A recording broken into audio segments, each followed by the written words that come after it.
देखिए, हम लोग पैरा मेडिकल स्टूडेंट हैं और हम लोग को हॉस्टल सुविधा नहीं है रहने के लिए। हम लोग मुझे कि एक खुले छत के नीचे रह रहे हैं किसी भी तरह से, और हम लोग बहुत सारे गरीब स्टूडेंट यहाँ पे हैं जो काफ़ी दूर दूर से आकर रह रहे हैं।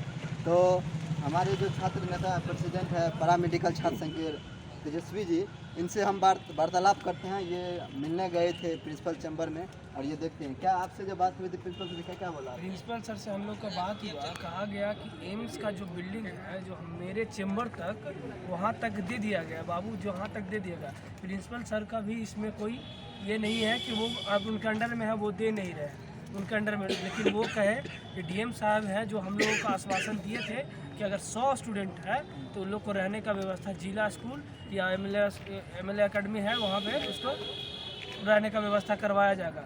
तो इसीलिए बोले कि जो हम मेरे से बढ़िया डीएम साहब से मिलो, इसीलिए हम यहाँ पे हम लोग डीएम साहब के पास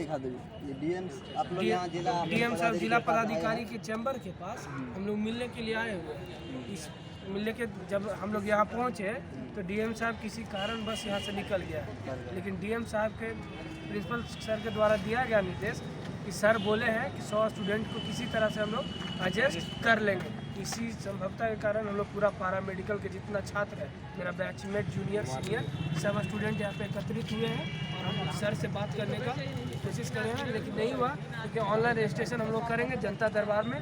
अगले दिन फिर पुनः इससे ज़्यादा स्टूडेंट हम लोग यहाँ पे करेंगे और अपनी बात को रखेंगे। जो होगा हम लोग इसके लिए तैयार हैं। कल अच्छा लगा आप लोगों से बात करना। हम लोग को यही प्रिंसिपल सर से मिला दे कि आप लोग जा करके डीएम सर से मिलिए। मेरे हाथ में कुछ बस की बात नहीं है, क्योंकि एम्स जो बन रहा है वो लगभग 4 से 5 साल पहले ही लिखित रूप से दिया गया था। जैसा कि उन्होंने बताया कि 385 एकड़ ऐसा ज़मीन है कि उसमें एम्स बनने वाला है। तो वो लोग बता रहे थे कि हम लोग का भी जो हाथ कटा हुआ, हम लोग का भी रहने के लिए व्यवस्था नहीं, हम लोग को भी खाली करने को बोलते हैं। और हम लोग डीएम साहब से मिलना है, डीएम साहब नहीं है तो फिर हम लोग जनता दरबार में डीएम साहब बैठते हैं शुक्रवार को। अपनी बात को गुहार लगाए हैं इस पे, अगर डीएम साहब को हो कृपा करेंगे तो हम लोग को मिलेगा, नहीं मिलेगा तो हम लोग धरना पे उतरेंगे, क्योंकि हम लोगों को एक स्टाइपेंड नहीं मिलता है और कहीं से ये व्यवस्था नहीं है कि हम लोग हॉस्टल ले सकते हैं। और हम लोग का गरीब घर से परिवार से आते हैं हम लोग। तो चलिए।